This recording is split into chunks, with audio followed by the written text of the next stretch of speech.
Kelompok komoditas yang mengalami kenaikan paling tinggi pada periode menjelang pemilu diantaranya kelompok penyediaan makanan minuman dan kelompok pakaian jadi. Namun kondisi tersebut dinilai tak berpengaruh signifikan terhadap tekanan inflasi. Dampak penyelenggaraan pemilu dinilai rendah terhadap inflasi di Bali.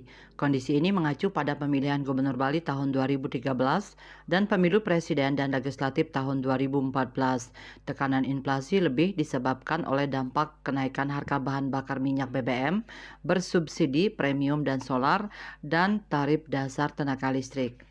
Sementara pada penyelenggaraan pemilu presiden dan legislatif tahun 2019, inflasi bulanan terpantau tetap terkendali, yaitu rata-rata inflasi 3 bulan sebelum penyelenggaraan pemilu sebesar 0,18% MTM dan pada bulan pelaksanaan pemilu sebesar 0,15% MTM.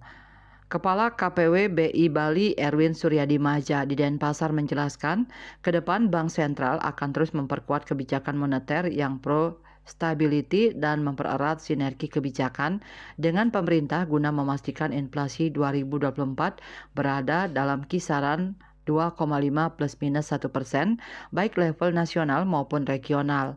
Selain itu, Bank Indonesia juga terus memperkuat respon kebijakan moneter dan inovasi untuk meningkatkan efektivitasnya dalam memastikan terkendalinya inflasi dan tetap stabilnya nilai tukar rupiah. Di samping itu, Bank Indonesia bersama pemerintah daerah melalui Tim Pengendalian Inflasi Daerah (TPID) akan selalu mengawal stabilitas inflasi di Bali melalui kerangka 4K, yaitu ketersediaan pasokan melalui kerjasama antar daerah, pemanfaatan lahan tidur Pemda untuk penanaman cabai, keterjangkauan harga melalui operasi pasar dan bazar murah, kelancaran distribusi dan komunikasi yang efektif, misalnya dengan info mengenai pasar murah yang lebih ekstensif agar diketahui lebih banyak oleh masyarakat. Erwin mengatakan tekanan inflasi gabungan dua kota di Bali pada 2023 makin menurun dari tahun sebelumnya. Pihaknya optimis pada 2024 akan berada pada kisaran sasaran 2,5 plus minus 1%.